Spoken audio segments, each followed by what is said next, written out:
أعوذ بالله من الشيطان الرجيم. بسم الله الرحمن الرحيم. الحمد لله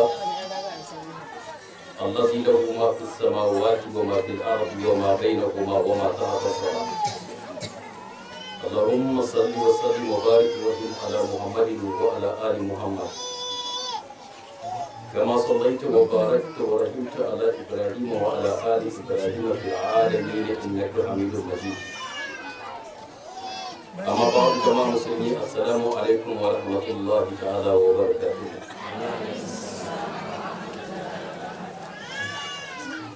godiya ta musamman ta tabbata da Allah. Allah wanda yake da kowa yake da komi. Wanda ba mu ikon haɗuwa da ku a wannan kabiri mai albarka wanda yake dama ainihin shi makarantar ku ce da kuke koyon addinin musulunci a cikin shi. Muna fatar Allah mana jagoranci game da faɗin gaskiya da kuma ikon aiki da ita. Muna fatar Allah sanya mu rayuwar mu. Allah ya biya mana bukatun mu na alheri. Allah ya sa mu cika da imani. Zuriya akan wannan Allah ya shigar da mu aljannatul firdaus yawma la yanfa'u malun wala banun illa man ata Allah bi qalbin salim. Yau muna 13 ga watan Jumada al-Awwal. Hijirar ma'aikin Allah sallallahu alaihi wa sallam daga Makka zuwa Madina shekara ta 1434. Wanda wata kila yana iya yin daidai da 26 ga watan 3 miladiyar Isa ta Maryam shekara ta 2014. Jiya mun yi karatu a nan garin Dogarawa wanda ya shafi maza da mata, kuma yau aka ce a kefanci mata don a masu karatu.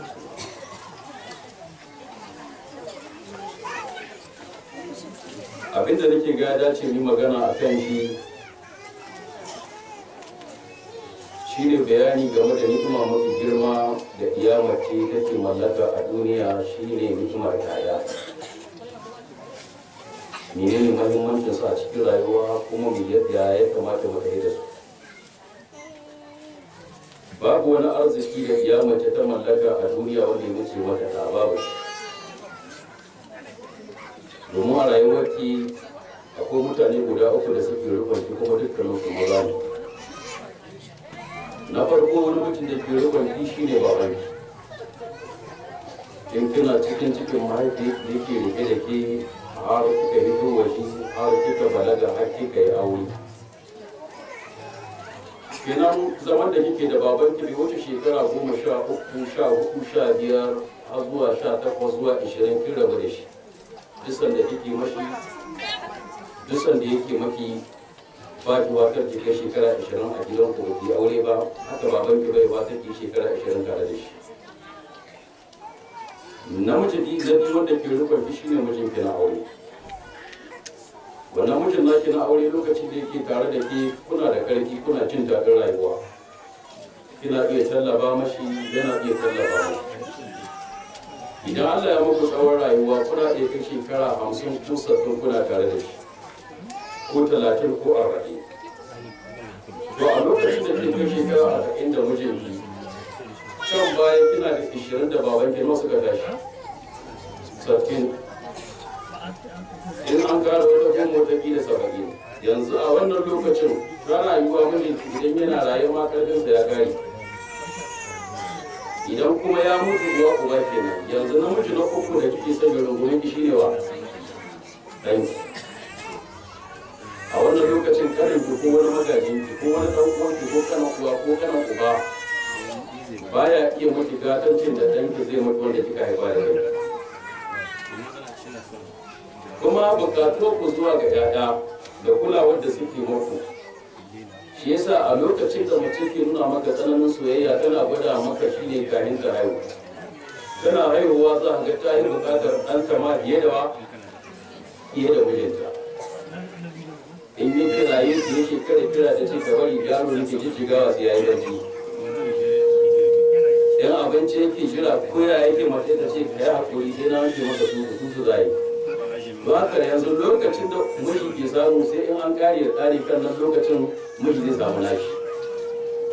ɗa ni'ima ce.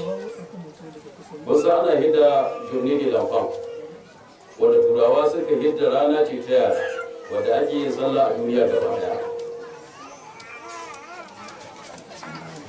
Allah ya faɗi cikin Alƙur'ani cikin suratul Shura dan ya nuna maka ɗa ba ƙaramin ni'ima ba ce. yace lillahi mulku samawati wal ard yakhluqu ma yasha'u yahabu liman yasha'u inatha wa yahabu liman yasha'u dhukura aw yuzawwijuhum dhukranan wa inasa wa yaj'alu man yasha'u aqima. Ubangiji ya ce mulkin sama da ƙasa gaba ɗaya ne, yana halittar abin da ya ga dama ya halitta. Idan Allah ya ga dama sai ya arzuta ka da 'ya'ya mata zunzurutu, iya 2, 3, 4, 5 ko 10 dukka sai a ce mata ne ba ka da ɗako namiji. Wa ya habu liman ya sha'u zukura, in ya ga dama sai ya tattara maka maza ƙatta garza mashaya shayi. In ya ga dama yi zawutuhum zukuranan wa inasa sai ya tuɗa maka mazan da mata. A ce maza yana da maza iya 3 mata 5 ko mata 4 namiji guda 2. wa ya sha'alu man ya sha wa ima, in ya ga dama sai ya sanya ka bakarare ba kama Allah komai ba ya hana maka haihuwa ba kuma dan ba ya san ka ba, kuma kai da aka baka ba dan ana son ka bane, dukkanin shi jarabawa ce daga Allah. Ubangiji na ba mutum ƴaƴa sun surutu mata kamar yadda ya baiwa annabi Lot. Ubangiji na ba mutane maza sun surutu kamar yadda ya baiwa annabi Ibrahima. Kuma Allah na cuɗanya maka maza da mata kamar yadda ya ba annabi Muhammad sallallahu alaihi wasallam. Akwai Fatima ƴaƴansa, akwai Ruqayya, akwai Ummu Kalsum, akwai maza Ibrahima, akwai Abdullahi da Qasim. Yana da maza yana da mata. wa ya ja'alu man yasha wa qima, ya barka bakarare annabi ya bai da ɗa namiji balanta na mace. Ashe ba da ƴaƴa wata baiwa ce da Allah yake ga dama yi ma mutum ita, ya haɗa maka maza sun surutu ko ya haɗa maka mata sun surutu ko ya cuɗanya maka maza da mata ko ya barka ba za ka haihuwa ba.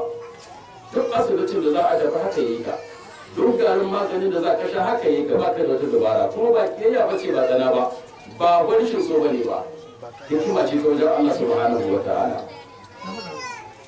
Ya'ya baiwa ce tabbas mai girma a wurin Allah, domin Allah da kansa ya faɗi ya ce wallahu ja'ala lakum min azwajikum banin wa ja'ala lakum min anfusikum azwajan wa ja'ala lakum min azwajikum banin wa hafada.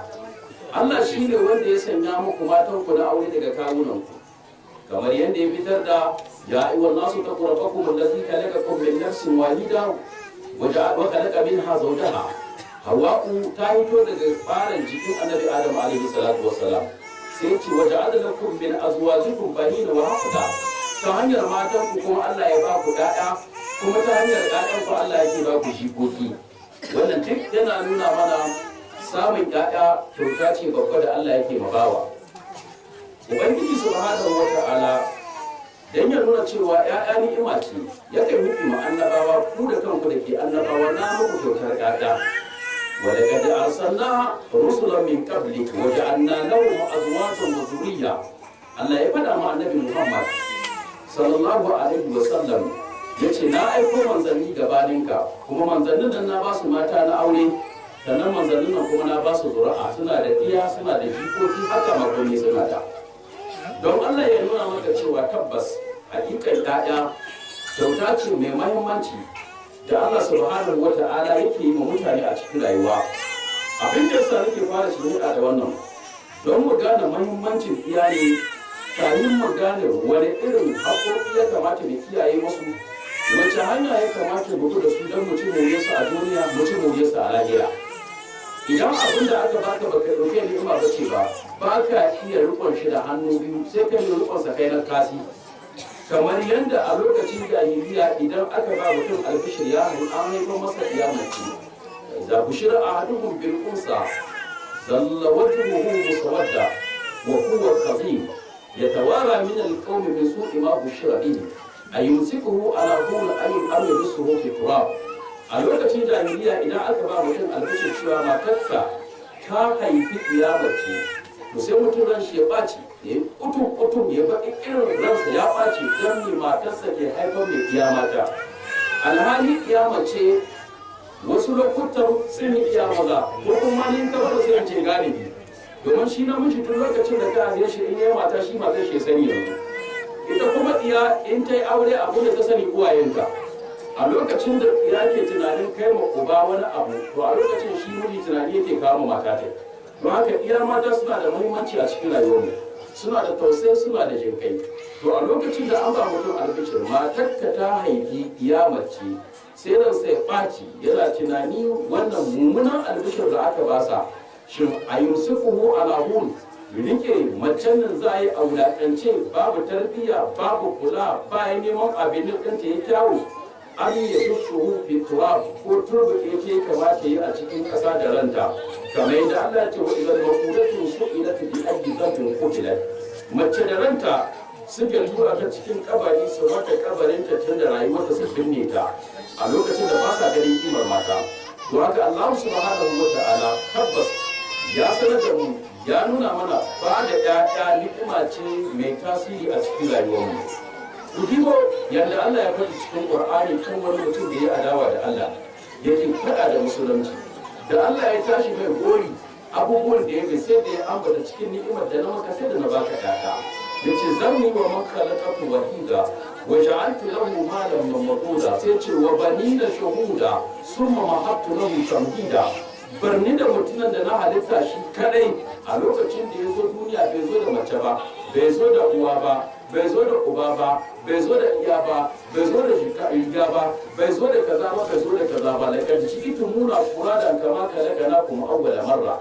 Yanda ka zo duniya, da ka zo duniya farkon abin da ake azaka da shi kalle ne bai ko wani tsumma na zani. Inda za a mai da karen da ka zo kuma wasu tsumman da za a ɗaure ka kuma sa cikin ƙasa. Don haka da ka zo suntur ka zo kuma suntur za a komawa. Don haka Allah yake faɗi ya ce zarni wa man khalaqatu wahida, barni da mutumin da na halitta yana shi kaɗai bai zo da komai ba.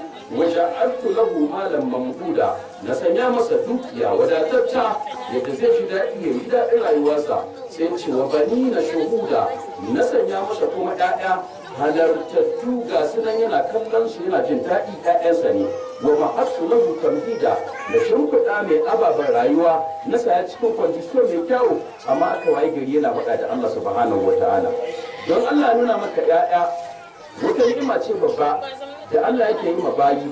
Haka annabi Nuhu alaihi salatu wassalam ya faɗa ma mutanensa yake cewa fa qul tastaghfiru rabbakum innahu kana ghaffara yursilu as-samaa'a 'alaykum midrara wa yumditukum bi amwalin wa banin wa yaj'al lakum jannatin wa yaj'al lakum anhara. Yace na ce ku rika yin istighfari, ku nemi tuba ga Allah ku yi istighfari. Idan kuka yi istighfari zai ba ku wadata ta dukiya, ya ba ku lambu abincin noma na rani da na damuna. A ƙarshe sai yace kuma sai yalwata ku da ƴaƴa masu yawa masu albarka. Don haka kenan Allah tun da kashi yana yawan maimaita cewa cikin ni'imomin da yake ma mutum akwai ƴaƴa. Haka annabi Hud ya faɗa ma adawa cikin Qur'ani a cikin suratul Shu'ara, ya ce masu wattaqullaha allazi amaddakum bima ta'lamun, amaddakum bi an'amin wa banin, sai ce wa jannatin wa uyun. Ku kiyaye dokokin Allah. Wani Allah allazi amaddakum bi amwal, bi an'am, ubangijin da ya yalwata ku da dukiyoyi na dabbobi, wa banin ya ba ku ƴaƴa, sannan kuma wa jannatin wa uyun ya arzuta ku da gonakai da marimari na ruwa. Don haka Allah ya faɗi ma ainihin mutanen bani Isra'ila cikin suratul Isra'i, da mai nuna maka ba da ƴaƴa kyauta ce mai girma, kyauta ce mai muhimmanci. Lokacin da bukutansa ya rusa su, ya kashe masu ƴaƴa, ya wulaƙantar da su, ya bautar da su, a wannan lokaci da Allah ya maido su, ya maida masu daular su, suka samu natsuwa da kwanciyar hankali. Sai Allah ya ce wa amdadnakum bi amwalin wa banin wa ja'alnakum aksar nafira, na yalwata ku da dukiya kuma na ƙawata ku da ƴaƴa, na ba ku arzikin dukiya, na ba ku arzikin ƴaƴa. Yau mutum da duk abin da ya mallaka da duniya, idan ba ya da haihuwa, da zai iya ba da duk abin da ya mallaka don ya samu siya ko iya tabbas zai aikata hakan saboda muhimmancin su a cikin rayuwa. Shi yasa Allah in ya ambata amdadnakum bi amwalin sai ce wa baninin, na yalwata ku da dukiya kuma na yalwata ku da ƴaƴa. Don haka Allah ya arzuta mu da ƴaƴa na gari masu albarka. ƴaƴa a cikin rayuwa tsananin muhimmancin su Allah ya ce ado ne, ya ce almal wal banu zinatul hayatid dunya. ƴaƴa da dukiya ado ne na rayuwar duniya. Yau a cikin gidanka duk abin da za ka mallakawa, ka yi gida ko ka yi shafi, ka yi gida mai kyawu, ka mallaki motoci, ka sanya shirkoki a cikin gidanka, kana buƙatar ka ga yara suna gudu suna dawowa, suna wasanni suna baro, suna kai da kawo, kana jin daɗi a cikin rayuwarka. Don haka kenan almal wal banun tabbas zinatul hayatid dunya, ado ne, ƙawace ta rayuwar duniya. Haka Allah ya faɗi a cikin Alƙur'ani dan ya nuna maka ƴaƴa kowa na da sha'awar su, yana da buƙatar su. yace su gina da nas hubbu shahawati min an-nisa'i wal banin wal qanatir muqaddaratu min az-zahabi wal fidda wal khayl musawwamati wal an'am wal harth. Tabbas mun kawata mutane buƙatar sha'awar san mata, buƙatar sha'awar san ƴaƴa, buƙatar sha'awar san dukiya abin tarawa, buƙatar sha'awar mallakan dawakai da shankoki. Dukkaninsu kowa na da buƙatar wannan a cikin rayuwarsa.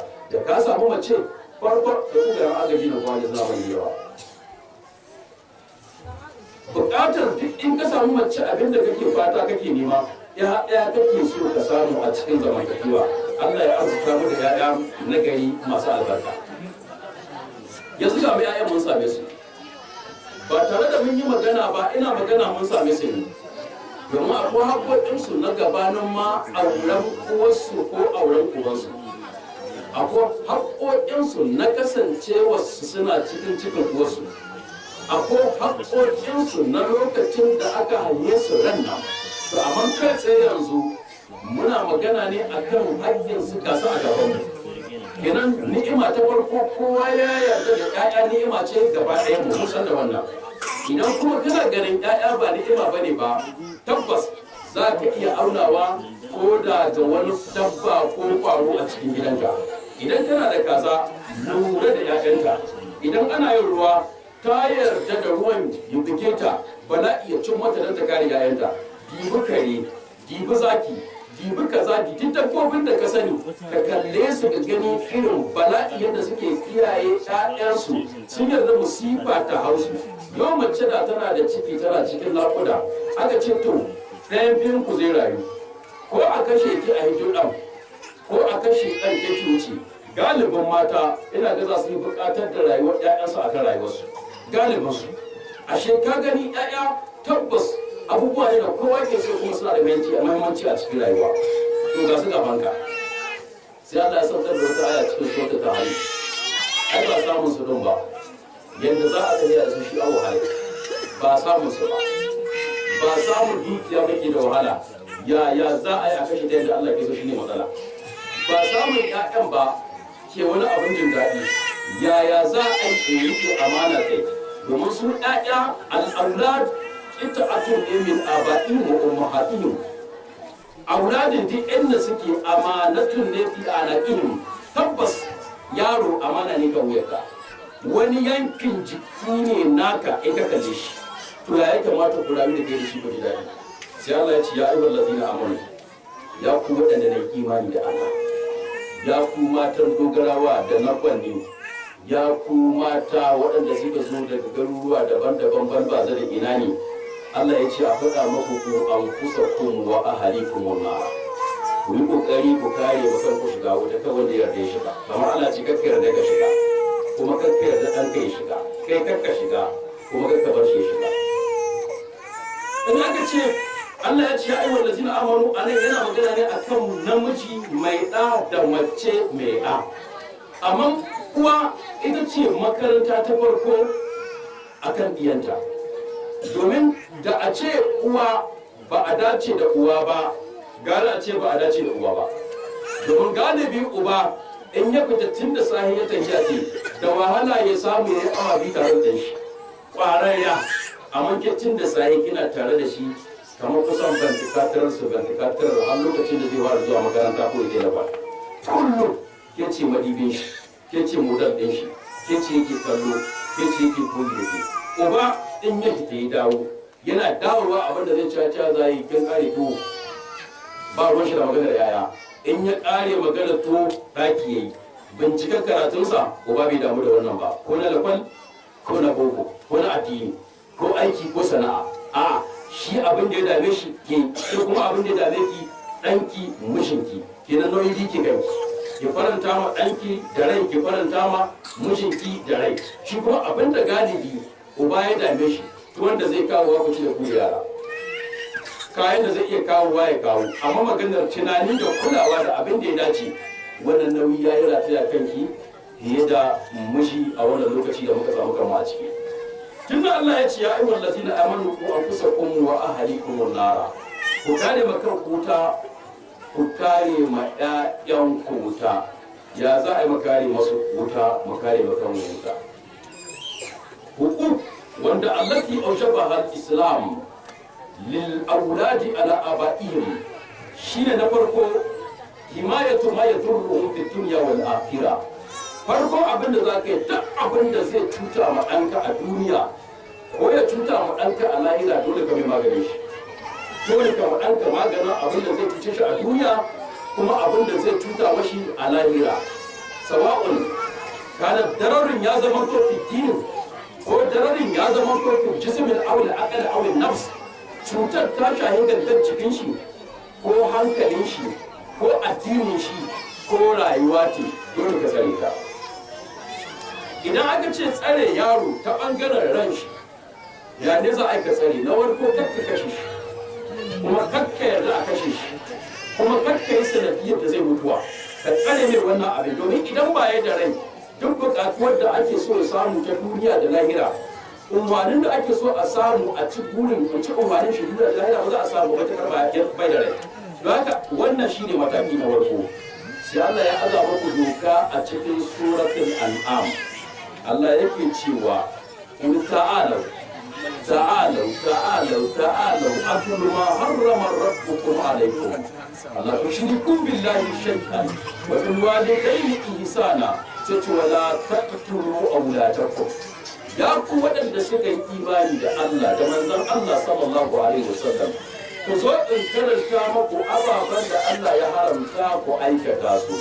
Na farko, kada ku yi ma Allah shirka. Maganar tsari ko boyi, camfi ko boka ko diba ko aljannu masu karkarwa da masu zanzana ko rawannai ko menene, ba ku da alaka da su, ko kuwa da Allah da kowa.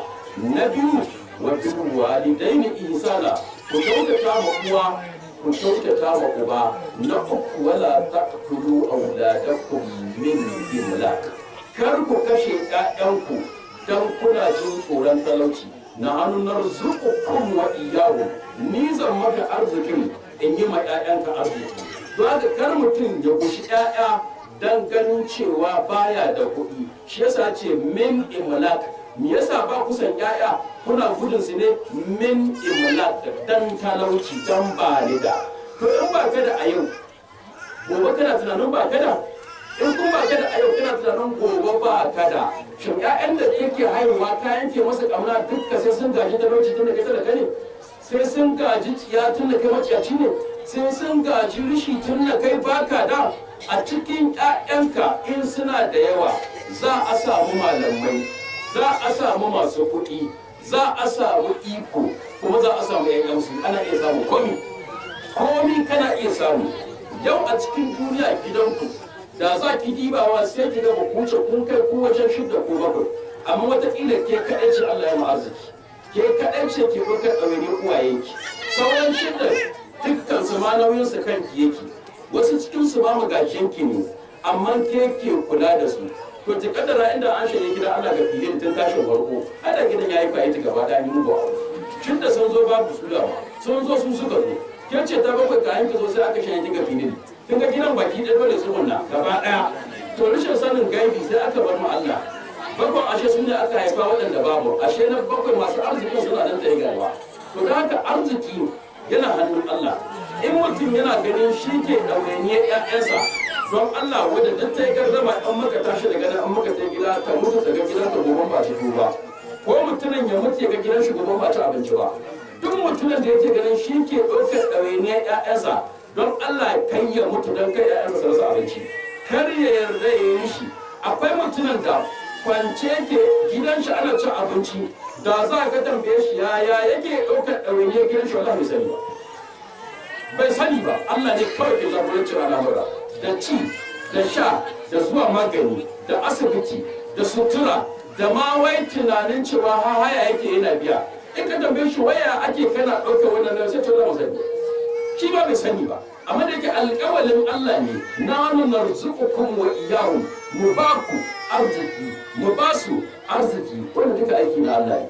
Da haka cikin al'amarin rayuwa duk lokacin da kake neman ƴaƴa ga gane arziki ne a cikin su wallahi akwai masu kuɗi ba yi wa dukkan ta wa ƴaƴa ga rika wasu tunanin wulaƙanci da tsiya in ka bar su akan wannan annabi Muhammad alaihi salatu wassalam lokacin da ya bar Makka da aka dame shi cikin shekarar Amul Huzun shekarar da mata ta mutu Khadija shekarar da an kudin shi mutu Abu Talib tsaye kiyayya da tsana suka mai yawa da ya ɗaga ya tsaye Ta'if da tunanin zai samu goyon baya a can da ya ta ciwo shi aka ke aka sa yara suke ta ciwo suka zuda mai ciwo ya gudu ya baro gari yanzu manzon Allah yana baro gari sallallahu alaihi wasallam sai mala'ikan Jibril ya bayyana gare shi yace ku ga mala'ikan duwatsu na Allah ya turo maka ya ce ƙarƙashin umarninka idan ka yarda zai ɗauka duwatsu banke ya mafi girma na Makka ya watsa ya tarkake waɗannan kafirawa sai annabi ce a'a a bar su dan ina fatar Allah ya fitar da ƴaƴa na gari a cikin zarrasu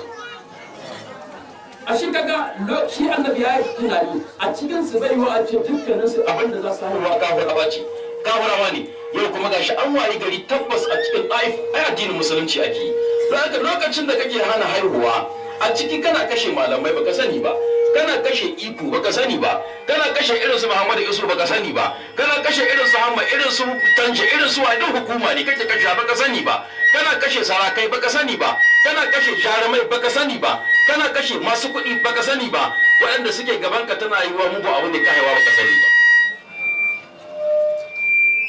annabi Nuhu da guda ya haifa amma dan nan ya bi shi da ɗaya ya riƙe amma ya mai da ya bi shi saba mai yayi yana cikin wata jahannama bai ba Allah ba don haka maganar ƴaƴa wallahi ba ku da wani arziki sa kai da ba kai da kuɗi kuma ka ce ba ka haihuwa wani yayi kuɗin kai ka tsaya kenan kun tsaya kai ka san tsaye kake gaba da baya kuma abin da kake haihuwa nan ne ake haihuwa ana samun masu kuɗin duk masu kuɗin na haihuwar su akai ikon na haihuwar su ake yi malaman na haihuwar su ake kai kawai sai ga kamata ka tsaya to ka tsaya to kuma ka tsaya tun da ka tsaya to ka ɗauko makanka ritar mai tsanani a cikin gidanka don haka Allah ya hana kashe yaya baya bukata haka ya faɗi a cikin suratul Isra'i Allah yake cewa wala taqtulu auladakum khashyata imlaq can sai yace min imlaq can yana magana ne akan talaka nan kuma yana magana akan mai arziki khashyata imlaq mutum ne za a gani yana cikin wadata sai ya ce ba shi tunanin da yayi farmuwa sallar din shi duka bai wuce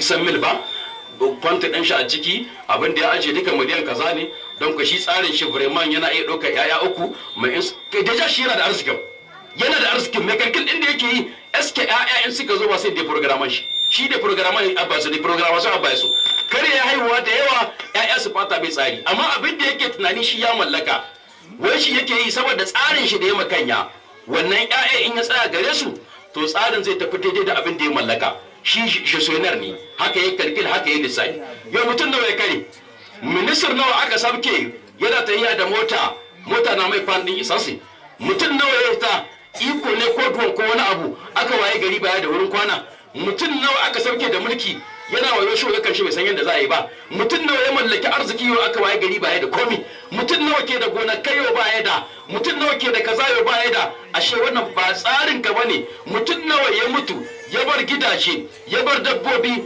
ya bar gonakai ya bar kuɗi aka raba gado ƴaƴan da yake Allah bai ne shi da arziki suka talauci akwai ko babu wanda an mutu an bar su amma su da yake ba sa cikin masu arziki Allah bai kaddara ba suka tsiyace ashe ba kai ne ka shimfida arziki ga iyalanka ba kuma kai ne kake iya shimfida talauci a cikin iyalanka ba wannan ba aikin ka bane ba aikin ubangiji ne subhanahu wataala don haka Allah ya hana nan yana magana akan talaka nan yana magana akan mai kuɗi kashata imlak a nan wurin sai ya ce nahnu narzuquhum wa iyyakum can wurin kuma sai ya ce nahnu narzuqukum wa iyyahum kai in baka da mu za mu ɗanka mu maka na ya ce in baka da mu za mu ma ƴaƴan mu maku kenan arzikin ƴaƴa daban na uwaye daban inda mutum ke makan shi arziki shekaru ke baka girma ke baka yau sai kaga ka hida kai baka da kuɗi ɗanka bai da kuɗi amma sai abin da ɗan naka ya haifa shi da arziki shi kanka shi ke kula da ɗanka kuma ya kula da kai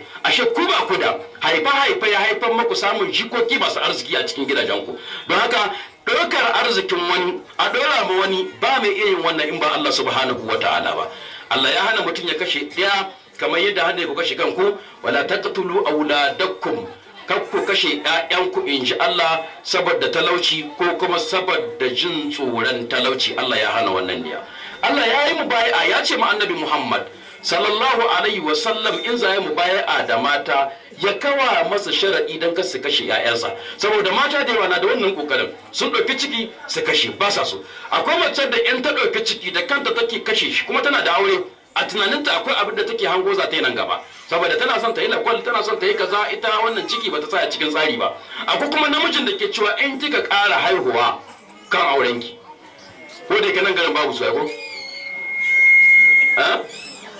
babu yana ko can ina aka waye waɗanda suke gasan waye sai mutum ya ce mata ce in kika ƙara mana haihuwa ba kika jiya sai haihuwa in kika ƙara haihuwa nan gidan to wallahi kan aurenki ko kuma in kika ƙara haihuwar mani mace kan aurenki ka ji wani tashi hankali ka ji wani talauci da mugun abu to kuma ke sai ki zauna babu yaya to kuma mi zaki shi ma kina na wani wata za ya karuwa kuma ya karu wata kuma ya karu wata wa shi akwai lokacin da baya da muriya gari kiwa dan nan shine arzikin ki shi ne tallabe kiwa yana iya ya mutu baya da gida danki yayi gida in ya mutu danki ya doke ki tunda yau macen da ta haihi ƴaƴa ta kai shekara 50 kai ko 40 ke gare ki kina fatar ɗanki ki koma gidan ɗanki da ki koma gidan ubanki duk macen da ta riga ta baro gidan uba ba ta wata ta koma gare shi so take ne su ga malahira ba ta su to ka rabu da gidan uba kin zo gidan miji shi mijin nan tana yiwa baya da gidan kansa in ma yana da gidan ba ke ɗaya ba ce ku biyu ne ko ku uku ko hudu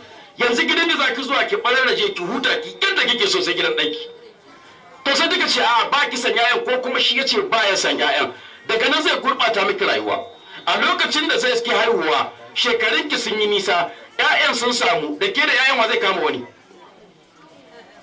runguman nan wa da ake cewa runguma ko goyon guzuma ko biyu ake cewa ke ba ke uwa kwance ake cewa ɗa kwance ke lokacin ke fin tsuwa kina da shekarar da ta kai 50 ko kusan 50 da wani abu kina hela uku yanzu kyau da yake zama mutum sai ya kai shekara 20 ke ga 50 filis ban nau kenan yau ya za yi lokacin da yake son ki kama ke kuma lokacin kike so ya kama ashe tun da yarinta ita zabo su kamar kashin awaki kina yin shekarar ki kika kai 40-50 sai ki tsani ki koma kamar budurwa jinin ke zamana maki da kyau amma ana tsuwa ke kina haihuwa ɗaya kina haihuwa ke kina haihuwa shi ko kina haihuwa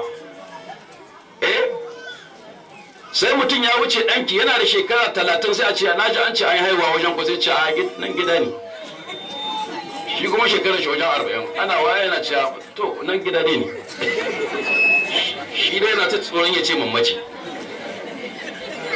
kanta lokacin da yake ware yare yake ware haihuwa ke kin gama ko da yake zuwa sai rasa ya aka ke tuka shi ma bai gani ba bai san yadda ake yi ba to tun da wuri ayya suna da muhimmanci a cikin rayuwa arziki ne yawansu shi kankan shi gwamnati in suna da yawa ne yake cewa su bashi a sangam in suna da yawa ne yake cewa a biya haraji sai suna da yawa zai cewa a bashi launo sai suna da yawa ne wai ina ma muke da yawa duka mu nawa ne gaba ɗaya Nijar gaba ɗaya mu ba mu kai yawan Kano ba Kano wagga kuma ƙasar Nijar ta yi ƙasar Kano yawa ta yi ƙasar Nijeriya gaba ɗaya yawa amma ga mu nan ba a kai kadi ba nan dogara ba karamin gari ne amma ba ya ci kuwa gare ku bai ci kuwa daga inda kai ta ko da baya na sai ka shiga daji to dai na kuke to ku ta kawo su duk inda aka motsa a samu mutane ai ba abin saidawa ababu ba masu sayi ababu ko yinda kika zo kina bambo galasa makwabci ke tana yi sai ke ci hasara ce dan takakin fara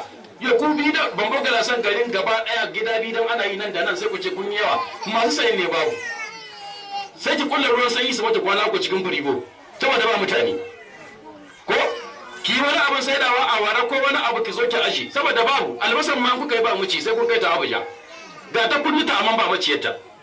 To mutane suna da muhimmanci a cikin rayuwa. Gwamnati shi da kanshi ƙura'a yake so ba mutane ya zai so yake in ya wuce ayi kaza ya ga taro yayi kaza mutane arziki ne cikin kasa alheri ne Allah ya arzuta mu da su kuma ya bamu masu albarka. Babban abin da ya kamata a yi tarbiya wanda za mu ta magana a kanta amma mu gane muhimmanci su ne muke magana a rayuwa sun samu baiwa ce magana ta bi mu bar kashe su mu so su shi ne Allah ce mu annabi Muhammad sallallahu ta'ala alaihi wa sallam yace ya ayyuhan nabiyyu idza ja'aka almu'minatu yubayyunaka ala an la yushrikna billahi shay'an wa la yusrikna wa la yaqtulna awladahunna in mata suka zo maka ya Muhammad sallallahu alaihi wa sallam akan su yi sinyan pact tare da kai su zo su yi sinyan yarjejeniya ta cinikekeniya za su ba da kansu submission et l'obéissance totale à la volonté de Dieu sun yarda su ba Allah 100%. To ka gitta masa sharuɗa daga cikin sharaɗin farko kasi ma Allah shirka, sharaɗi na biyu kasi sata, sharaɗi na uku kasi zina, sharaɗi na hudu kasi kashe ƴaƴansu, sharaɗi na hudu kar su yi kage su kawo ɗan da ba na mai gida ba da abin da ya kama da wannan a cikin gida.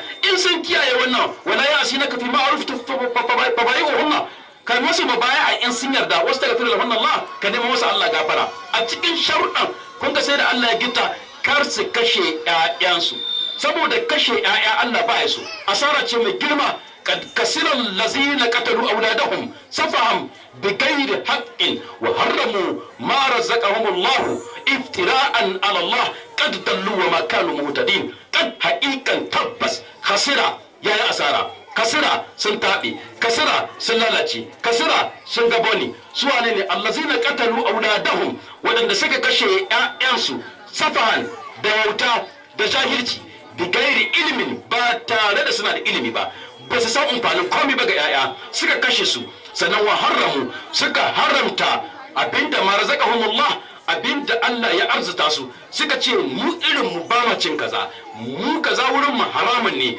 iftira'an Allah don kirkira ma Allah ƙarya kan tabbas dallu sun ɓace wa ma kanu muhtadin ba zamanto shiryen mutane ba don haka ya ayyuhal ladzina amanu ayan mu ta farko ne ku anfusakum wa ahlikum nara wannan wa hazihi alwiqaya ya za a mu kare ƴaƴanmu daga wuta mu kare su daga cutawar gangar jiki tabbas mataki na farko kan mu kuskura mu kashe yaya kai saboda muhimmancin yaya ya halatta mu je mu yaki yaya a ce an kama ƴaƴanmu to gare mu mutu da mu bar ƴaƴanmu cikin bauta ko a kashe su Allah ya faɗi a cikin alƙur'ani wa ma lakum la tuqatiluna fi sabilillah wal mustada'afina min ar-rijali wal wildan wan nisa wal wildan waɗanda yaquluna allazina yaqulun rabbana akhrijna min hadhihi al-qarya zalimu ahlaha waj'al lana min ladunka waliyan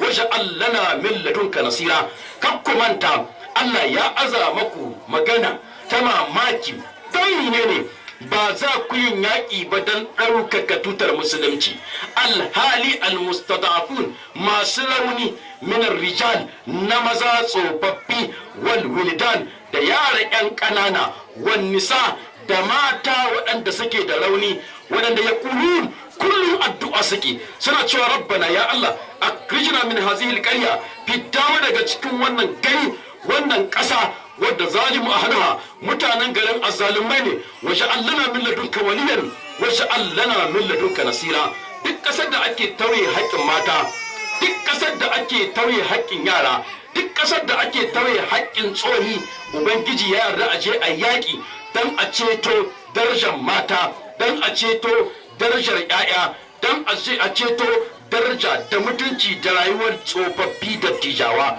ku batun da Allah ya yarda mai yaƙi saboda ƴaƴa tabbas abin da ƴaƴa suna da muhimmanci a cikin rayuwa Allah ya faɗi kamar yadda ya ce alam tara ilal mala'i min bani isra'ila min ba'd musa iz qalu li nabiyyin lahum ib'as lana malikan nuqatil fi sabilillah qala hal asaytum in kutiba alaykum alqital alla tuqatilu qalu wa ma lana alla nuqatil fi sabilillah wa qad ukhrijna min diyarina wa abna'ina min diyarina wa abna'ina min diyarina wa abna'ina wasu jama'a ne mala'u min bani isra'ila masu faɗa a jimayya mutane a shirafin ƙaun na mutane wasu da suka gabata suka faɗa ma annabinsu wani annabi da aka yi bayan wucewar annabi Musa alaihi salatu wassalam suka ce ma annabi kai mu ka sanya mana shugaba mu je mu yi yaƙi mu kamo mutuncin mu tsare addini yace abinda nake jin tsoro a sanya muku shugaba ku kasa yin yaƙin nan suka ce me zai hana mu yaƙi alhali garinmu aka hiddo mu garinmu irin wurin kwanan mu aka raba mu da 'ya'yanmu kaga wannan hujjarsa ta ƙarhi da yasa suke son su yaƙi ba dan komi ba sai dan kare 'ya'yansu don haka ku diba yau a cikin ƙasashen turawa mutum ɗaya saboda mutum ɗaya otaci guda idan aka kama na turawa suna iya kai wannan ƙasa hari saboda mahimmancin sanin ɗan adam a cikin rayuwarsu don haka 'ya'ya na da kima in ba mu san wannan ba mu da kishin kanmu ba mu da kishin matanmu ba mu da kishin 'ya'yanmu ba mu da kishin ƙasarmu duk abin da aka yi sai dai mu zara ido mu kyale ƙasashen duniya na tada mu duniya da hankali don kariyar mutuncin mutum ɗaya dole mu kare darajar 'ya'yanmu mu kame darajar matanmu mu kame darajar ƙasarmu da duk abin da muka mallaka a cikin ƙasa wannan ibada ne dole ne a cikin rayuwa tunda kun ga sun kashe hujja sun kafa sun ce wa qad ukhrijna min diyarina garinmu na ainihi ƙasarmu ta haifuwa aka hidda mu daga cikinta wa abna'ina aka raba mu da 'ya'yanmu a tun wancan lokacin wa bayan wucewar annabi Musa gabanin zuwa annabi Isa gabanin zuwa annabi Muhammadu sallallahu alaihi wasallam wannan al'umma take ga ya dace ta yaƙi saboda 'ya'ya na da muhimmanci tabbas a cikin rayuwarmu tabbas suna da gatanci suna da galihu a cikin rayuwarmu babu asara mafi girma a rayuwar duniya kamar ɗanka kana kallo kana da 'ya'ya amma kamar sun rako wasu mutane a duniya kai kana da 'ya'ya amma ɗiyanka kamar sun rako wasu ba kamar kai ma a duniya ka zo rakiya ne kamar ka ta kama mata haihuwa kamar kama mami haihuwa ya kamata a cikin 'ya'yanka ka rika tunani ɗanka ya more ma duniya ya more ma lahira ya zama shi ma wani da a duniya shi ma ka yi dubara a biya shi ma ka yi dubara ya samu jama'a ko ta hanyar mulki ya samu jama'a ko ta hanyar addini ya samu jama'a ko ta hanyar kasuwanci ya samu jama'a ko ta hanyar kiwo ya samu jama'a ko ta hanyar noma a duk lokacin da muka samu kanmu haka mun kashe mu kanmu matattar zuciya mun yaƙi kanmu da matattun zukata mun zama mutane masu arziki na wadatar zuci amma mutuwar zuci Nijar ba ƙasar talauci ba ce ba mu da talauci ko kaɗan mun yi horon shi arziki mun yi ƙasashen duniya galibi arziki mun hisa arziki amma da yake zukatan talauci ne ba su dace da ƙasar ba ƙasar ba ta dace da mu ba shi yasa har da zama ke cikin wahala yau da za ka kwashe mu 'yan Nijar ka kai mu horon shi muka yi manda guda ɗaya sai mun mai da horon shi ta koma Nijar da za ka ɗauko turawa ka kamar su a cikin Nijar suka yi manda guda ɗaya sai sun mai da Nijar ta koma Europe sai sun mai da Nijar da gatanci ga arziki ba mu san yadda za mu yi da shi ba saboda zukatan mu wata tore mu bara shugabanni bara mu roƙo shugabanni roƙo mu yaushe za mu tafiya mun kasa mallakar kanmu ta hanyar abinci mun kasa mallakar kanmu ta hanyar noma mun kasa ruƙe kanmu duk faɗin ƙasar nan da ruwan da Allah ke saukarwa a cikin shekara mun kasa yin noman da za mu ci unhanin shi noma a ƙasashe irin na Rasha a ƙasashe irin na Shin a bisa duwatsu ma ake noma mu ko ba duki ba ne ƙasa ce zunzurutu ba mu noman gwamnati ba ya noma ba mu kamawa gwamnatin ba ya kamawa mun yi tsaye kawai kullum kowace shekara mu ba mu da mun kasa ba 'ya'yanmu tarbiyya ta kishi yaushe ya kamata kasar mu a ce mun kai matsayin da ba a shigowa Nijar sai da biza ba ka shigowa sai an maka biza ya kamata kasar Nijar ta kai matsayin a ce duk wanda ke waje ya isa ya dawo dan Abuja ya dawo dan Cameroon ya dawo dan Nigeria ya dawo dan Libya ya dawo yau mutanen da ke Abuja da mutanen waɗanda suke Cameroon da waɗanda suke Nigeria da waɗanda suke Libya wannan kasashe dukka da na zana da mi suka yi Nijar da uranium da petrol da zinariya da gawai da mi suka yi mi abba mu da mi muka rasa amma an wasa gari yau in na ce maka mutunan Libi in ba yakin gadewa ba duka ɗa nauke da kwai anan mutunan ɗan Abuja mutum nawa ke da kwai anan mutunan Cameroon duka guda nawa ne ke da kwai mazan mu sun gudu sun bar mu ɗiyan mu sun gudu sun bar mu uwayen mu sun gudu sun bar mu saboda talauci na zuciya ba talauci na cikin ƙasa ba Allah ya kare wa Nijar gatanci ya mata duk abin da ya kamata. Ya za a yi mu ci unwanin wannan dole ku ne mata ku bai wa 'ya'yanku tarbiyya ta gari da kishi. ku yi kokari kakka yarda ɗanka ya zamanto ɓarawo, ka yi kokari kakka yarda ɗanka ya zamanto mai faɗa da tashi hankali, ya zamanto mai shaye-shaye, kar ya zamanto mai ɗaukan makamai, kar ya zamanto mai ɓata maka lokaci kan abin da bai da amfani. in kokari ka ce dole inna wancan ya kana mai can nake son kashe, inna wancan ke ba da sallah can nake son ganka wata rana, inna wancan ke oda waɗancan motoci can nake son ganka, wancan albasa da aka yadda ta tilam kaza so nake faɗi kai ma ka yadda irin ta. kowa ya samu kashe wannan guri, kowa ya samu ɗansa idanu, an ka tare da wa yake, an ka ina yake tahiya, yaushe yake dawowa, me yake yi. nuna mai kishi da rashin zama, nuna mai gatanci. ba mu zo duniya ba don mu wahala, kai duniya baka ɗana ba, lahira ba ka da garanti. duniyar da ke gaban ka baka ɗana ba, ka zama to dan kallo, komi burge ka yake, komi burge ka yake, komi ka gani burge ka yake. ya kamata a ce ka wuce abubuwa, bai zama ba komi ke burge ka ba, ka wuce wannan matsayin. yau da salula an mutu ya rike cewa ake wallahi ai salula ke gari har ta shiga 20. ko ka kula wannan ka sha burge mutane kake ko ka a ce ai wannan ai mai yani wallahi har ko ka yake sha ko kawai. haka akwai matsala gare mu, akwai matsala. ya kamata mu koya ma yaya yanzu wani ƙarin tabarbarewa da lalacewa. roƙo ga mata, roƙo ga yaya. mace ta rike yaro tana yawo da shi, kina roƙo, me za a koya shi? da shi za a roƙo, da shi za a rayuwa. kin rike shi kina taya da shi. wallahi dan yaron gare da nake tare da shi, uban shi ya tayi ya bar mutum da ya tayi Abuja bai dawo ba, rabu mu da abinci kwana 3 da hancin ce makabarta wallahi. kwana 3 biki to ba, rabu mu da abinci akai kaza, gidan da muke an kore mu kaza da kaza da kaza. wannan ba rayuwa bane ba. tunda in kira ki to sai kai wannan yaron ki tausaya mai. ke haka zaki mutuwa, shi ma haka zai mutuwa da zuciya. ke biki taimake ba, shi bai taimake ki ba. amma kika kula mai tarbiya ka haka muka rikace, haka muke ta yi can baki ka bakin hanya rika yin lodi, ta yi can bakin hanya ka rika kama kaza kai kaza, ta can ka yi dan barewa ka yi aikin noma. in an tashi da marici a biya ka biyo ka an so ga roba ka wuce da shi gida. sai ya tashi da kishi, ya tashi da zuciya, kullum tunani yake gaza. yau sai tuka nuna mai sauki, sai kun dawo gida sai kirga cewa kilga yau bara mun yi sa'a, yau shekara 3 muka samu. wai sun yi sa'a, sun yi sa'a yau har shekara 3 suka samu. to an samu 3 ga banza. radda ya tayi yau aiki da sai ya samu dala 100, sai ga baran nan ta yi aikin tun da 100 kawai ya samu. to ka gwada mana wanda ya arziki da bara, a gwada shi nan garin a ce ga ya ce wurin saboda bara da yake ya kware hafuri ko ta tsayi babu. saboda ita bara zuciya talauci ce. in ka saba kanka bara daidai da hijabi ce za ka sai an sai maka, daidai da takalman ka ce za ka sai amma. littafi wanda ba gana babban abin da suke bukata a cikin rayuwa, wajibi ne mu zamanto kuma masu yi masa addu'a. ku rika mai ayanku addu'a ta gari, ku bar zagin diya, ku bar zagin diya, domin mata na da al'adar son zagin diyansu. kuma wani lokaci idan mace na bukatar ta zagi miji, in ta rasa yadda za ta yi sai zagi dan, sai ta ce irin ciya. ce ku ci gaba da yi mai yayanku addu'a. addu'ar uwaye tana da muhimmanci.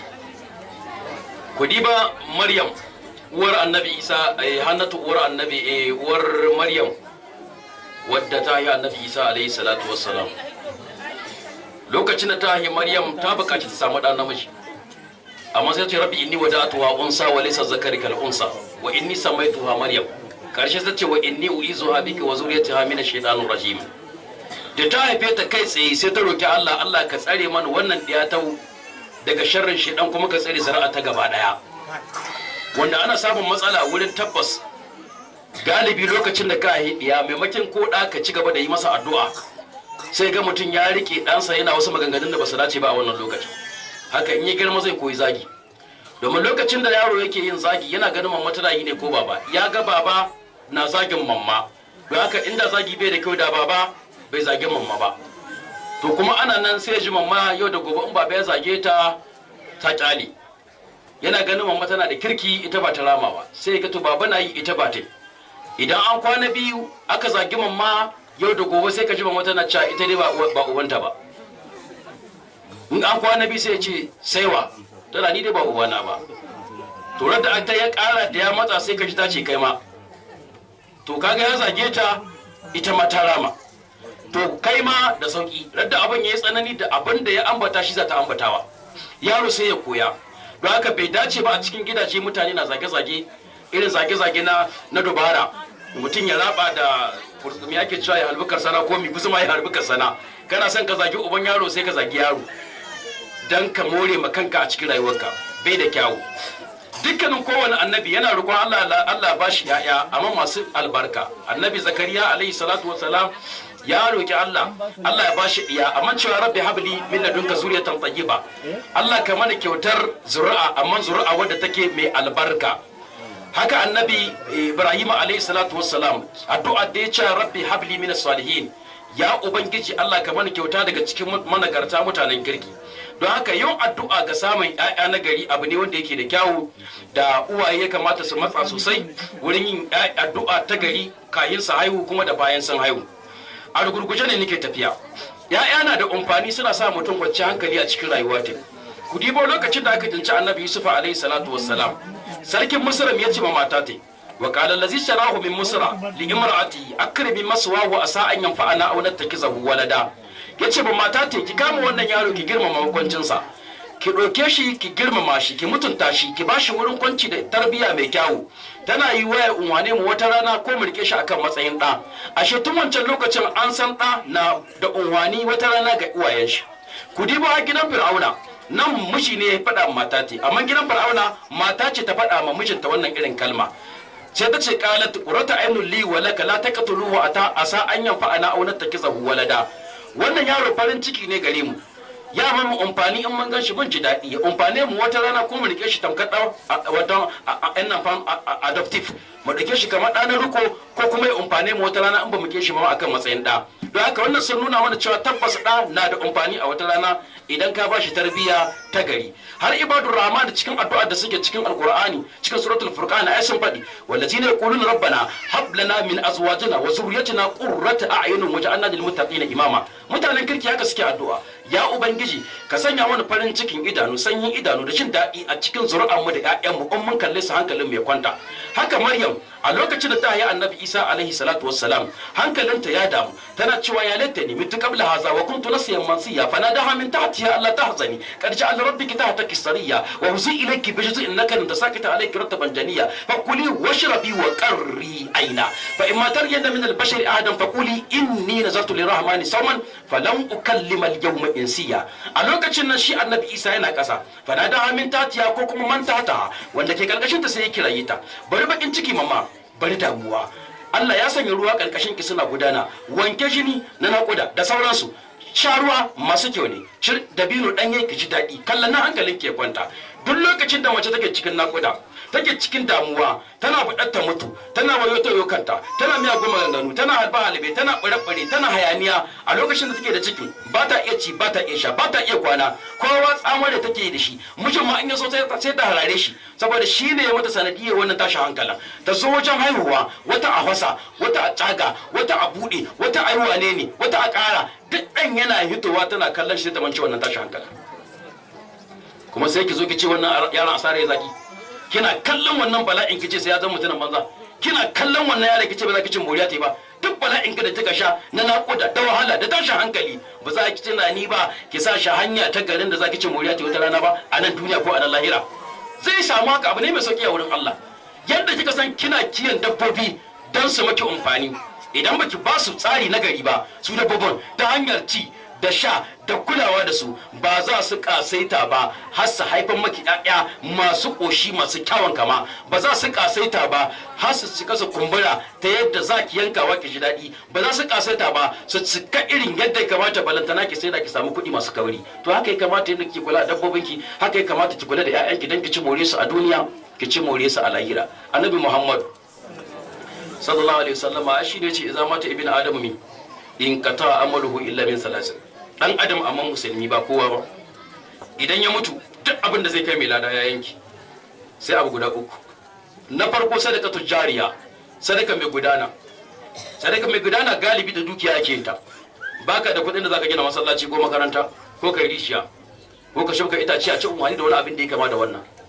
Au ilmin yuntafa'u bihi, ko ilimi wanda za ka karuwa da shi, ba kowa ke malami ba, wanda za ka koya mutane su kare da kai. To amma yawawa galibi kowa na yin ta. To kaga shi sai aka baka hanya ta uku, aka ce ƴaƴanka su ma an ka ba su tarbiyya ta gari in suka maka addu'a za su yi. Yau da ɗanka zai zo ya maka addu'a wanda ka haifa, ka tara su malam Sanusi su yi maka addu'a, to ta ɗanka ta zama garanti. Duk da malaman garin nan, duk in ka tara su, duk girman rawanin su da tsawon tabzin su da tsawon geman su, su kwana suna maka addu'a suna hawa suna sabka addu'ar ɗanka in ya maka ita mai tarbiyya ta yin wani gare ka ba in ji ni ba in ji annabi Muhammadu sallallahu alaihi wasallam.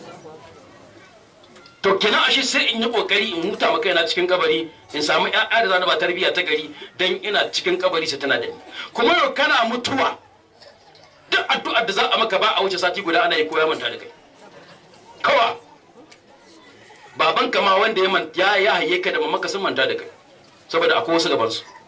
Amma shi ɗa ba ya da wata uwa gaban shi sai ke. Uba ba ya da wani ɗa sai kai, haka rayuwar take. Amma ita uwayenka suna da wasu kanne da magaji wanda ba kai ba. Dan haka mantawa da kai a wurin su ba wani abu bane ba. Amma ɗanka duk lokacin da ya tuno ka zai maka addu'a. Duk in yi sallah zai maka addu'a. To ashe in baka bashi tarbiyyar da zai maka wannan addu'a ba kai asara. Shi yasa Allah ke faɗi. Yace qul innal kasirin allazina kasiru anfusahum fid dunya wal akhirah ala zalika huwa al-khusran al-mubin kasiru anfusahum wa ahlihim yawm al-qiyamah qul ka fada masa ya Muhammad sallallahu alaihi wasallam innal kasirin masu asara na ainihi wadanda suke cikakku wadanda suke khasaratul kubra wadanda suka yi babban asara wadda asararsu ta fi karfin asarar dukiya asararsu ta fi karfin asarar jaddal asararsu ta fi ƙarfin asarar mulki ko asarar ƙuri'a asararsu ta fi ƙarfin asarar jini ko wani abu shine waɗanda suka yi asarar kawunansu da iyalansu da tashin kiyama a ce lahira da kai da ɗanka ba ku tare ko ka shiga aljanna amma shi yana wuta babu asarar ta wuce wannan ko kuma shi ya shiga aljanna kai kana wuta babu asarar ta yi wannan ko kuma gaba ɗaya a game can da abin ya lalace gaba ɗaya kaga shine Allah ce innal khasirina ka faɗa masu tabbas masu asara fardan na kirki waɗanda suka yi asara su ne allazina kasiru anfusahum wa ahlihim yawmal qiyamah waɗanda suka yi asara kansu da ƴaƴansu yau kana zaune da cikin ƴaƴa ana wasa ana dariya cikin duniya ana zaune ana jin daɗi wai zan kalabu ila ahlihim in kalibu suna jin daɗi kowa na jin daɗi wayan kalibu ne ila ahlihim masrura wa zaba ila alihi ya tamatta kana ta jin daɗi ga cikin iyalanka amma ana zuwa lahira sai a ce kurum wanda a cikin aljanna ko ana son yara ya dufu alaihim min gilmanu mukhalladun ka annahum lu'lu'un haka Allah ya faɗi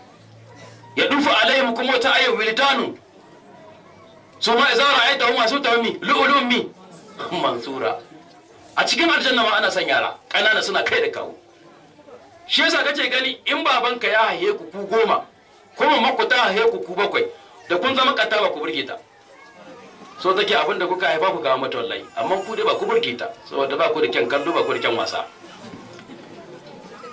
a cikin gida ana sa ga wani abu dan karami yana haka yana dan kai da kawo sai ga an dauko yaron yayi tabanna kuma wai ba kaka ba ta shin ba ta damuwa kuma sai a bata da dan saboda jika sai ga jika ya lalace saboda sakuwa ko waya taɓa mana dan auta ana waya taɓa mana ko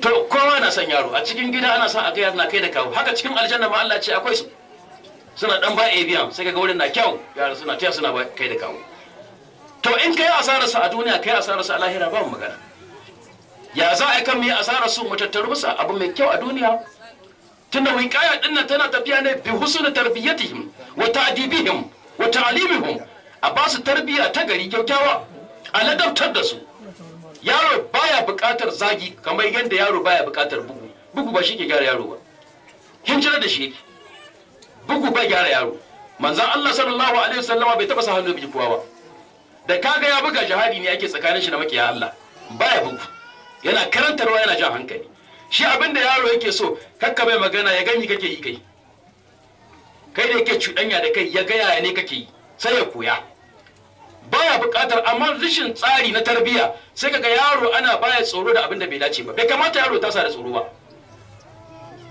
ba ka bari kana ta kuka ba ka bari an ce ka bari to bari ga cishi nan yo to da za jin tsoron cishi kai da kika haife shi bai jin tsoron ki sai dai tsoron cishi to da ya ƙara shekara 7 sai gane babu cishi kenan ya lalace gaba daya ke ga daga nan kin koya mai ƙarya kuma kin sa ya tashi cikin tsoro ga dodo nan ko ga kaza nan wurin ko a sa wani rika ba tsoro ko a ce bari babanka ya zo a hidi mai wannan duk ba tarbiyya bace ba ba wani babanka ni zan sa ka bari ni zan sa ka yi. Ta yaya ake samun wannan? Ta hanyar da lokacin da uwa ke maɗa faɗa uba ka yi magana, ta lokacin da in uwa na ba ɗanta kashi ka uba ya magana, sai daga baya ya same ta ɗaki ɗan bayanan sai ce me gama ki da ɗanki, kaji ga abin da ya yi, to sai ki haka da kika yi kin yi daidai, ko kuma ga yadda ya kamata ki bada shi. Amma kana shigowa me aka yi kawai sai ga yaro ya kama harguwa, sai ya ƙara daga murya, sai ya ta ihu. Ko kin kama yaron nan kina ba shi gashi, yaron nan ba su maki ko kina ta kaza da kaza, to yaron ka ya lalace ya kai. Har an gama ka sau lalacewa da kanka ka sai da mai. Amma ba ta dauka bai kashin in kuka shiga daki sai ku jawabi da kai da ita, sai ka ce to ba a bugawa haka, a bar sauran bugawa ga yanda ya kamata. Kai kuma ana bugu kake magana, to ana bugawa da tazo sai ka garanta ya ɓaci, sai ta kalli uban ta harare shi, wai ya buge shi, ya buge, ko kuma a ya mai kaza, dan gari na lura da shi ba haka mana shi, ni da riɗiya na ba kasan su sai da yawa. Ka samu ɗaya na karan tsana ba kasan ka warkinsa cikin gida kuma gaban da yawa, to kin bi dan makanki mugu abu ga 'ya'yanki, tarbiyyarsa ta riga har ta lalace da kanki, kan ma ki jira wani abu, ki jira sakamako da in sun girma za a kuka da ke cikin unguwa. Irin su ne ke hana mutane kashin mutane yawo cikin unguwa, su hana mutane wankin dare, su hana aje mutane tukane tsakar gida. Irin su ne masu MC hayaniya da algiji su sa music su hana mutane kwana cikin unguwa. Irin su ne masu zargin lattijawa, masu wucewa gaban mutane suna shan taba babu kunya, masu rike kugun yarinya gaban mutane su wuce. Duk irin waɗannan yaran waɗanda ba su tasa da kunyar uwa balle uba, saboda uwa ta ɗaure masa gindi ko uba ya ɗaure masa gindi, suna tashi sai a kuka da ke cikin unguwa gaba ɗayanta. Allah taimake mu, Allah sa mu zura mu albarka, Allah sa mu rayuwa mu albarka. Annabi Ibrahim alaihi salatu wassalam yana roƙon Allah ya sa iya shi cikin hanya ta gari. Haka ake so kullum ka roƙi Allah. Yanzu lokacin da Allah ya ce wa iz tala Ibrahim rabbuhu bi kalimatin fa atammahunna qala sai ce inni ja'iluka lin-nas imama, sai ce ma Allah mi qala wa min zurriyyati. Da Allah ya ce zan baka shugabanci annabi Ibrahima, sai annabi Ibrahim ya ce Allah har a cikin ƴaƴana ina so a basu. Ashe duk mutum na gari yana so in ya samu alheri ƴaƴan masu samu. To yau son mutane rayuwar mu yau mu muke so garin ba ga ƴaƴan mu ba. In ma ka wuce ga wuri aka ce an ma kaza saboda ɗanka sai ka ji ba ka jin daɗi, kai so kake amma dan kai ya ba a ci gaba ba. A ce kai wallahi ajiya wallahi yan nan taki ta hiki kirki, aka mata ki ji daɗi. Kenan an nuna ke kina da kirki amma sai ta kayi da ta hiki kirki.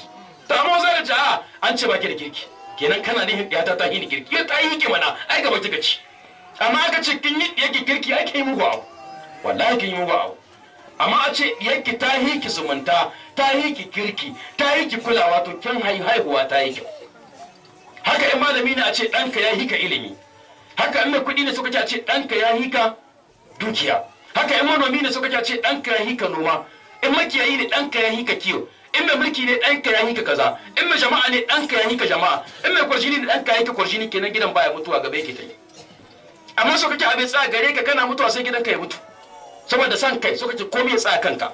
To dukkan mutanen kirki in suka samu abu suna roƙa ma ƴaƴansu Allah ya ba su. Haka annabi Ibrahim ya ce rabbana waj'alna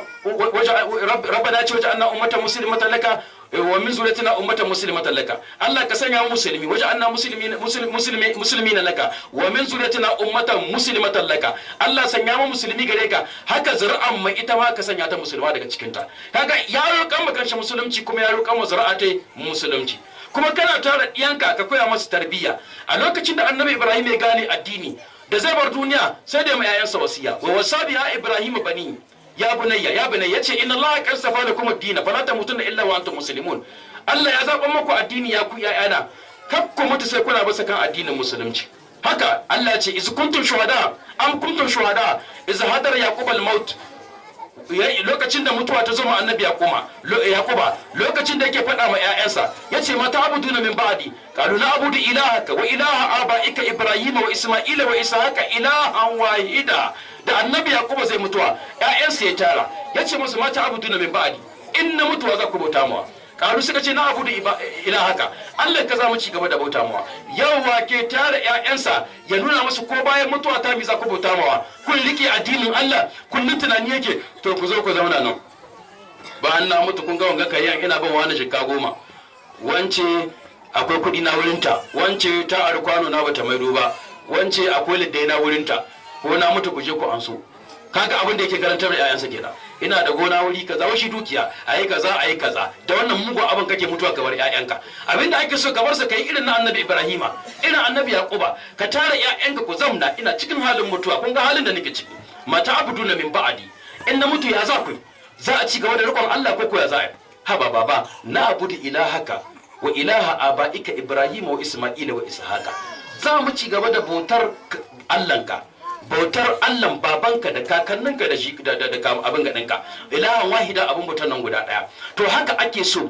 Kun ga muhimmancin yaya tabbas a cikin rayuwar duniya gaba ɗaya, kulawa da su wurin ɓangaren ibada. Ku diba Luqman, Allah ya saukar da sura saboda nasiha da ya ma 'ya'yansa. Allah sai ya saukar da sura tana karantar da mu yaya ne ya kamata uba ya yi ma iyansa. Inna Allah kicca wal qad atina luqman al hikmata an shukuri lillah. Luqman da yazo yana ma ɗansa wasiya, farko abin da ya kare karantar da shi cewa ya bunayya la tushrik billahi inna shirka la zulmun azim. Kai dan baba kai shirka. Haƙƙi na farko da ya kamata uwaye su nuna ma 'ya'ya shine haƙƙin Allah a kansu. Ashi Allah ya karantar da iya haƙƙinku akan ɗiyanku, kuma ku karanta da ɗiyanku haƙƙin Allah kan yaya, kamar Allah ya shigan maku kan ɗiyanku, kuma ku shigan ma Allah kan ɗiyanku, ku nuna ma ɗiyanku ga Allahnku, kamar yadda Allah ya nuna ma ɗiyanku ga uwayensu, kuma ku nuna ma ɗiyanku ga Allah. Ya bunayya la tushrik billah. Haka annabi Ibrahim ya addu'a, yace ya Allah ka sanya wannan gida rabbi sha'al hazal balad amina, sanya wannan gari na Makka zamanto amintacce, wajnubni wa banayya an na'budal asnama, sai da taddani kare ni kar in yi bautar gumaka, kuma ka tsare ƴaƴana su ma kasi bautar gumaka. Annabi Ibrahim roƙon Allah kada dan shi ya shirka. Luqman yana yin addu'a kada ƴaƴansa ya shirka, kuma yana mai wasiya kada ya kuskura a cikin rayuwarsa ya shirka. Kuma haka ya yi addu'a, Allah sanya ‘ya'yana su rika tsaye da sallah. Rabbi sha'ani muqima salata, sai ya ce wa min zuriyati, ka Allah ka sanya ni in tsaye da sallah, ka sanya ‘ya'yana tsaye da sallah. Haka annabi Isma'ila Allah na yabansa, wa zkur fi kitabi Isma'ila innahu kana siddiqan nabiyya. Lokacin da ke cewa Allah na yabansa innahu kana sadiqal wa'd wa kana rasulan nabiyya, karshe sai cewa wa kana ya'muru ahlahu bis salati waz zakati wa kana inda rabbihi mardiya. Ya zama to yana sa iyansa su yi sallah. Haka nan Luqman ya koya ma ɗansa, ya ce ya bunayya aqimus salata, ka rika yin sallah ya kai dan baba. Haka Allah ya umarci annabi Muhammad sallallahu alaihi wasallama, wa amur ahlaka bis salati wastabir alaiha, koya ma kan iyanka sallah, jumre ka karantar da su addini. Yau wace mace ce ta taba tsaye da ɗanta ta kame ruwan arwalla ta ce yi arwalla? Wace mace ce ta taba tsaye da ƴaƴanta ta ce kowa ya zo ya gwada yadda ake arwalla? Wace mace ce take da ɗiya da ta balaga ta ce zo gwada mani yadda ake wankan haila? Wace ce ta taba yi? Man ce ba babu, amma wace ce? Diyarki ta girma a hannunki ta balaga, kin tabbatar da ta ware jini, zo ɗauki sahani gwada mani yadda ake yin wankan haila. Baki. Wa ta matsayi da ɗansa yana ɗan kankane ɗan shekara 4, 5, 6 ya zo ya koya mai, sai dai ka koya mai kallon dandalin soyayya da shi ku kallon tele ku yi dariya ku taɓa, sai ki magana ɗan ya ce mama ba ki gane ba, sai ki ga yadda za a yi. Shi zai gwada miki ba ki gane ba, kin ga tun yana yaro ya nuna miki ba ki gane ba wallahi, saboda kin sa shi inda kika sa shi ya iya, yau da gobe yana kallo. Kun kalli kasa ta bi da ke da shi, kun kai kare ɗaya na dare kuna kallo, kun kai kare biyu na dare kin taimaka mai ya iya, yan sai ya riga sha'awa shi ma yanda zai yana ga hanya ka sai ka ja kwancin kwana ran ga dawaka mai dan karan daki, dan yaro dan kare ya iya kamar an jela kwalan koya mishi waka. Ina ya koyi ta gidansu, saboda ke ma da kika harrace kika to tsakar gida kin iya, kamar gaban ki akai waka, kin iya waka, amma aka zo wajen karatu sai ka ce wallahi shekarun mu sun yi nisa, kai yayi nisa ba mu ganewa. Ka san abu baka yi tun kana yarunya ba sai da muka girma, amma wurin waka yanzu ka ga ta harrace ram, kana iya samun tsohuwa shekara 50 da waka 5 ga kai. Kuma an yi garama gobe malama ta yi konkur, ta ce ai konkur din waƙoƙi wanda duk ta iya ga sakamako. Kaga iko Allah daga can tsohuwa da kan tana cewa ni malama ni malama. To karatu ya kamata a masa a iya, duk abin da ka so ka iya za ka iya ba. Akwai mutanen da yau ba su yi lakwal ba, yau ka diba akwai zabar ma ba su jin Hausa. Hausa ga ba su jin ta amma sun halarci waƙoƙin Hausa. Amma an kuka hirar su ba su ji. Akwai buzaye ko hillani waɗanda ba sa jin Hausa, amma sun harrace waƙoƙin na Hausa. Kamar yadda zaka samu mutum bai yi da kwalba amma ya iya waƙoƙi na horon shi saboda yana jin daɗin su. Ya harrace daidai za a yi da shi. amma me ake hidi cikin waka bai iya ba, wani ta ingilishi wani ta yarbanci. To ashe komai ka so ka iya ka iya, komai ka so ka iya ka iya, amma abinda ba ka sai nake so da volunteer in pochi ta an gashe ka ce kayan ya an kare mai da ka samu zuciya ka ba yiwa to sai Allah ya barka din ba yiwa. Don haka ina ƙara jan hankalin mu tabbas wallahi Allah ya baku arziki, arzikin ƴaƴa da mu da ku, amma kun yi mu cin more su tabbas.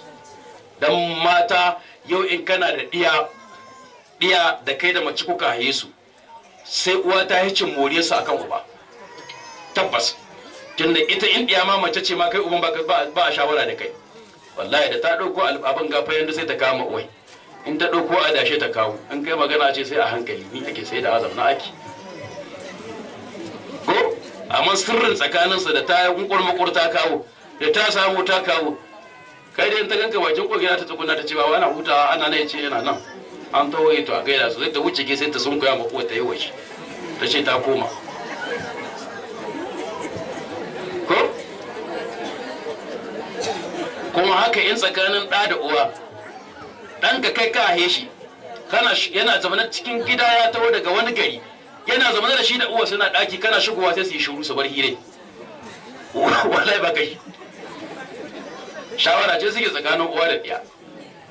Kana shiga kai balantana ma in ya zama to tana da kishiya kayan mugu abu, wallahi kayan mugu abu ta yi shawara da kai. Amma shawara ka je ka yi sauran ba ruwansa da kai wallahi, da shi da uwar ta shigo shi suke magana, ita ma da ita da uwar da suke shawara. In ya dawo da gari ya mika har ya taje ta sai mai kare baka sani ba, ta rika sai mai dabbobi tana mai kiwo wallahi baka sani ba. Yana can daga Abuja yana aiko ma uwa ta kuɗi, kuma ita in ya aiko tabbas sai ta sai, kai kuma da aiko maka danke ta kashe ya zaka ko kai aure. Da dan ya aiko ma kuɗi ya ce ka sai mai gona sai ka kara aure bayan da zashi, amma ita uwar da an bata sai ta sai, ta san ci gaba ne. Don haka kenan mu da ku muke haihuwar diyan nan, amma kun yi mu cin more su. Kuma kamar yadda muka ce muku, idan ɗa ka hida ya yi aure to gatancin da za a ma matar yanzu ya hina ƴaƴa. Don haka a dunkule a kula da ƴaƴa ni'ima ce babba, a hana su yawo da mutanen da bai dace ba, a rika lura da lokacin hitarsu da lokacin dawowarsu, me suke dofe da su, me yayi suke yi, ya suke rayuwa, tare da wa suke, kuma me suke ya kamata a kula. Sannan a daina zage-zage, kuma a ci gaba da yi musu addu'a. Addu'a tana da kyau, tana addu'ar uwa yana karbuwa wajen Allah in dai kan ƴaƴan ku ne. Ku ta musu addu'a, komai yadda suka lalace ku bar cewa sun lalace, domin kuna cewa sun lalace kamar kuna ƙara nuna wa Allah ya karba addu'ar lalacewa su ce. Kuma shi yaro kullum abin da yake so in yi hinjire maka rika yaban shi yaro yabo yake so, yabo. Da ka kamo ɗanka suka ce mashi kai gaskiya yau kai Salisu ban san haka kake ba, sai da na hita unguwa da na ji ana ta sa maka albarka.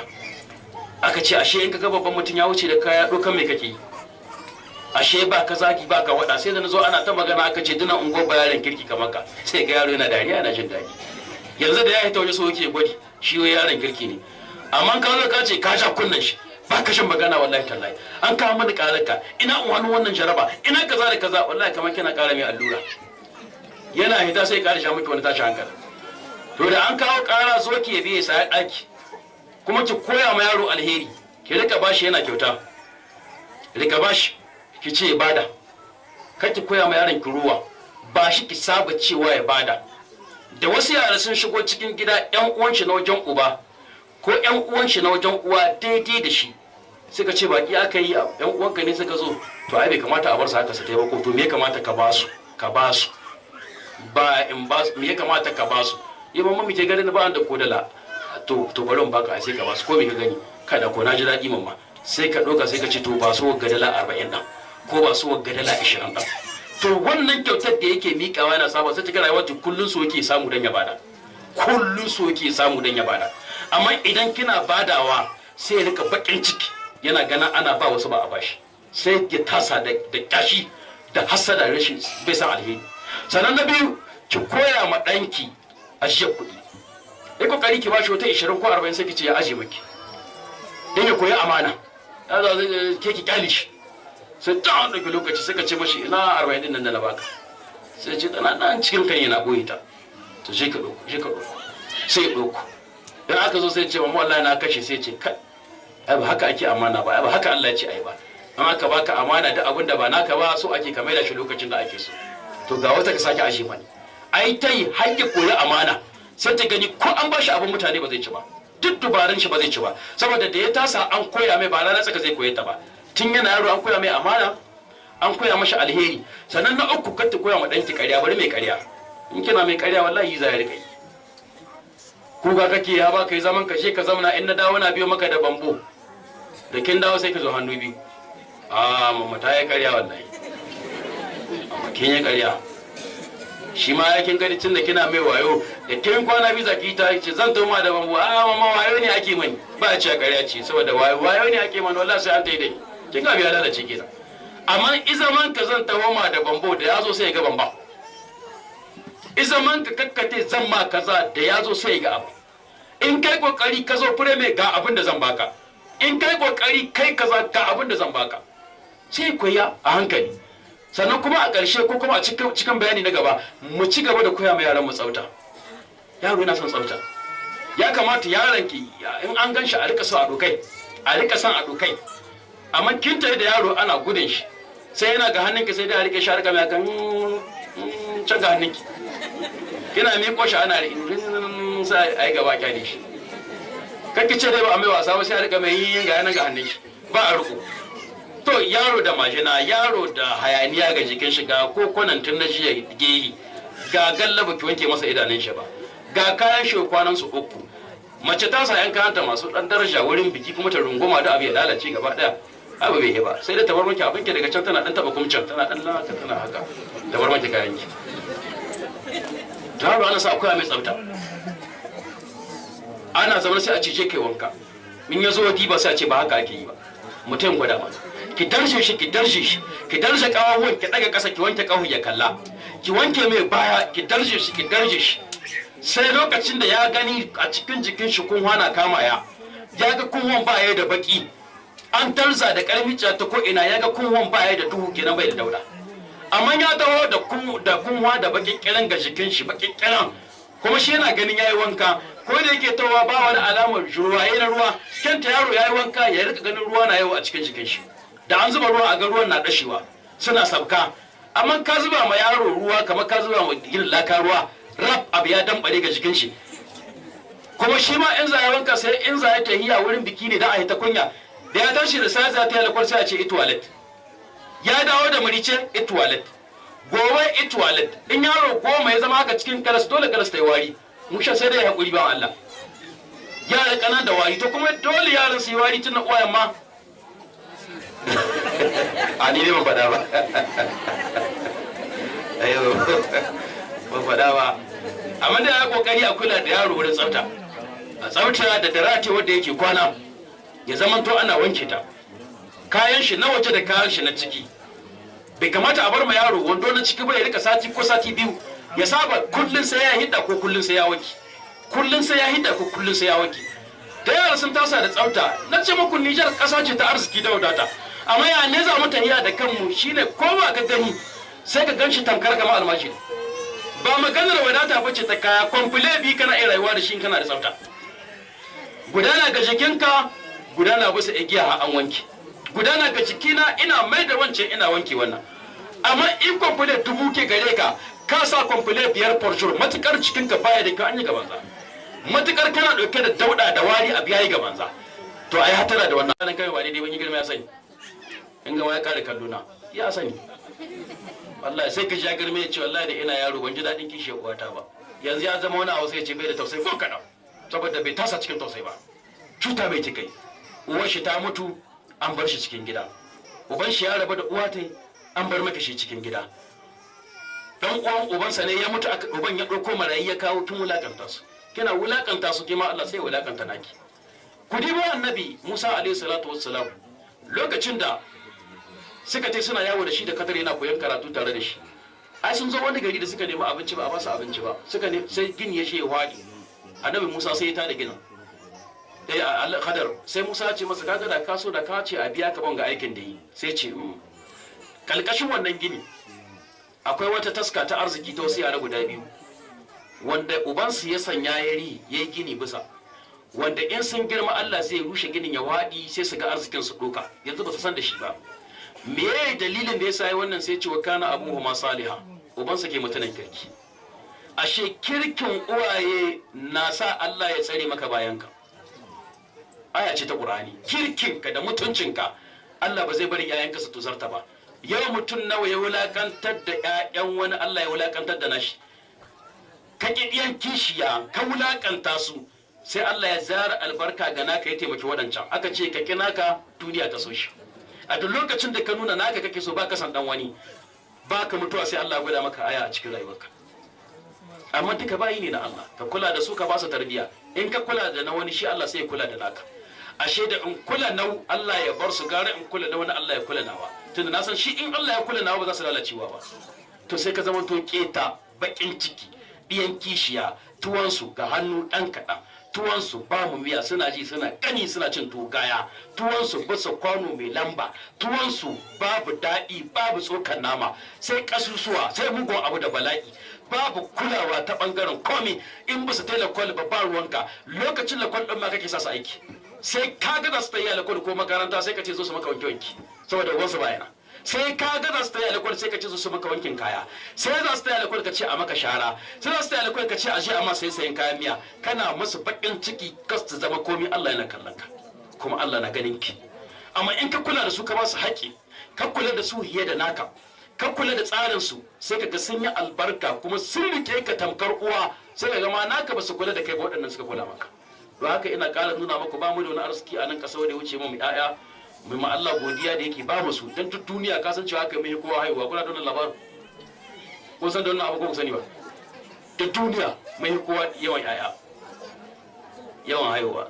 Nan kana iya samun mace ɗan shekara 30 da yi hancin kwana ta aje maka ɗa guda 7 masu kyau. Wallahi kuma shekara ta 30. Ko da kaga mata sun wuce da kadiba, tana goyo kuma tana jan wani ga hannu, ko tana da ciki tana jan wani ga hannu, saboda arziki Allah ya ba mu su, to turawa ba su. Saboda ai ko sojawa da ake yaƙe nan na duniya, an ba mu da yawa, idan nan sai a gama da mu. Ba mu da yawan sojawa, kuma da an zo dandanan sai a hada mu sai mu kare. Ba mu da yawa, yawa arziki ne. Ba yawa ke kawo talauci ba, inda yawa ke kawo talauci da shi sun talauci. Shi ragganci komin yau komin kuke yan kaɗan. Ana ko wani gidan mutane su uku ne, amma talakawa ne saboda ragaye ne. Wani gidan ko mutane sai su 20 amma masu arziki ne saboda ma'aikata ne. Don haka aiki ake koya ma mutane da rashin matattar zuciya. Mata su kawo ta su gudunmuwa, su taimaka ma addinin su, su taimaka ma ƙasar su. Insha Allah za mu dakata a nan saboda yanzu za mu daga mu koma inda muka fito. Muna matukar nuna godiya kwarai game da irin gatanci da kulawa da muka samu a wannan gari. Mun ji daɗi kwarai, iya abin da za ku yi mu kenan, kuma mun gode. Mun ga kulawa tun daga farko har ƙarshe, tun daga malama da ta yi sanadiyar gayyatar mu, Allah saka mata da alheri, da ita na mai gidanta, har zuwa hajiya ga ta nan bayan ku, sunan ne ya shige mani, hajiya Hauwa da ta bada masaukinta muke zamanin ciki, kuma aka kula da mu da ci da sha nau'ikan abinci daban-daban. Mun gode, Allah ya sanya muku wannan abin cikin mizanin ladanku. Haka su malam Sanusi da 'yan agaji da suka bada rayuwarsu tun jiya ko tun ma shekaran jiya, zan cewa bayan sun yi wahala sun gaji wajen aikin wa'azi da aka yi na ƙasa Illela, da suka dawo kai kuma ba ƙarar mazaje ba ne wallahi. Suka gaji can suka ƙare kuma suka zo suka hau, ba barci suke yi ba, da saye da marice dare da rana, ba komai ake ba su ba, don dai su yi ɗawainiya su ga abin da ya tsaye da kyawu. Allah ya biya su. Kamera magayanan daga Yemen shi ma ya taho musamman dan yi wannan aikin. Wasu abin da ya dame su ɗaukar fina-finan Hausa, ɗaukar fina-finai na wasanni, ɗaukar hayaniya ta siyasa, ɗaukar hayaniya ta kaza. Shi abin da ya dame shi ɗaukar wa'azin Qur'ani da sunnar manzo sallallahu alaihi wasallam. Kowa da abin da ya dame shi a cikin duniya. Don haka muna godiya sosai da sarkin garinku da Allah ya sa kuka dace da sarki nagari, mutunan kirki, mai son talakawan shi, mai son alheri da talakawansa. Da mayar ɗinku da ya bada gudunmuwa, an ce habbuhun shinkafa ya bada, habbuhun shinkafa ya bada. Kuma kun ga mu uku muka to da katon nan ni da sai mun ci sosai yadda ya kamata. Ga maka an ce ya bada, kuma ga kuɗi ya bada. An samu kulawa sosai, wallahi mun gode kwarai. Allah saka muku da alheri. Yanda Allah ya haɗa mu bisa soyayya da kamar ta addini, Allah sa kuma mu sake haɗuwa da ku akan wannan matsayi. Allah ba mu haƙuri ya karɓi rayuwar bisa wannan aikin. Ku rike ku jimre dan an kusa karewa. Kun gane ko bin su kariya? An kusa mutuwa. An kusa tunda an kusa aida. Dan duk wanda ya samu ya mutu. Rikicin ka kan dai a ce an haye ka. Tunda aka haye ka to ka mutu. sahiya ta Allah matsawa ne kake inda za a tahiya ba wai ba ne kake koma ba ko tariya kace kullum ina da kuɗi na sun kusa kai kaza kuɗin na ƙara taruwa kuma lokacin cin kuɗin na ragewa kuɗin na karuwa amma lokacin cin su ragewa ne yake ta yi disa yayin ta zo matsawa ne muke ba haka bane muke haka ne muke ta yi don haka tunda aka fara to an kusa karewa a jimre kar ka yi wasa sai ka saki kuma lokaci iske ka daidai ka gashi mu rike mu bada haɗin kai da goyon baya mun gode sai mi salati ga manzo Allah sallallahu ta'ala alaihi wasallam to bari mu wala da kaina ina bara addu'a da dan agaji da sauran jama'a Allah ya taimake mu gaba daya kenan duk wanda ya tafi gida ya sallah ya rika mana addu'a yana sa addu'a Allah ya sa mu gama lafiya Allah ya sa mu rayuwar mu albarka Allah ya dauka addinin musulunci da musulmi Allah ya sa abin nan ya unwane mu duniya da lahira Allah ya ba mu zuri'a mai albarka Allah ya ba mu zaman lafiya da kwanciyar hankali a cikin ƙasar mu Allah ya haɓaka ƙasar mu da mutanen ƙasai Allah ya ɗaukaka Nijar da mutanen Nijar Allah sanya mu ƙasa albarka kuma mu ma sanya mu albarka Allah ka tusa mu shugabannin mu tausayi da imani da cika alƙawulla Allah ka sanya musu jinkai a cikin zukatansu Allah ka sanya musu san addini Allah yanda ka ba su shugabanci a duniya Allah ka sa su zama mutanen kirki har a lahira Allah ubangiji ka duk abin da ya kare mu Allah ka mana maganin sa Allah ubangiji ya mana maganin kowace irin fitina da tashin hankali Allah ubangiji ya ba mu haɗin kai da zaman lafiya Allah ya ɗaukaka sunnar manzon Allah sallallahu ta'ala alaihi wa sallama Allah ba mu ƙarfin imani Allah biya bukatun mana alheri waɗanda suke da 'ya'ya Allah sanya mu 'ya'yansu albarka masu juna biyu kuma Allah sauke su lafiya waɗanda kuma ba sa lafiya Allah arta su da lafiya waɗanda wani nasan ya rasa Allah ya shi kansu Allah kuma ya ba mu gurjirin iske su ubangiji Allah biya bukatun mana alheri Allah ka taimake mu Allah ka taimake mu wanda ba su haihu ba suna son haihuwa Allah ka ba su waɗanda kuma ba su da mazan aure Allah ka ba su mazan da suke so a rayuwarsu waɗanda kuma suke da Allah ka ba su zaman lafiya da su da mazansu Allah ka samu rayuwar mu albarka waɗanda suka zo daga garuruwa daban-daban ubangiji Allah ka maida su lafiya Allah ka maida su da ƙarfin imani Allah ka maida su da kwanciyar hankali da farin ciki Allah ka sa su iske abin da suke so a cikin gidajensu rabbana taqabbal minna innaka antas sami'ud du'a wa tub alaina innaka antat tawwabur rahim dan agaji da yace yana bara addu'a Allah ya karbi rayuwa ta bisa wannan aikin kamar yadda muke so Allah ya karbi rayuwar bisa wannan aikin kuma Allah ya tsarkake zukatansu Allah ya sanya musu san addinin musulunci Allah kai ya sanya musu kasala Allah ya sa kuma su gama lafiya Allah ya biya musu bukatun su na alheri la ilaha illa anta subhanaka inna kunna minadh zalimin allahumma rabbana la tada' lana dhanban fi maqamina hadha illa ghafarta wala aiban illa satarta wala hamman illa farajta wala maridan illa shafaita wala asiran illa yassarta wala dalan illa hadaita wala da'iyan illa ajabta wala hajata min hawaij dunya wala akhirah hiya laka fiha rida wa nafiya salaha illa qadita bi rahmatika ya arhamar rahimin subhana rabbika rabbil izzati amma yasifun والسلام على المرسلين الحمد لله رب العالمين السلام عليكم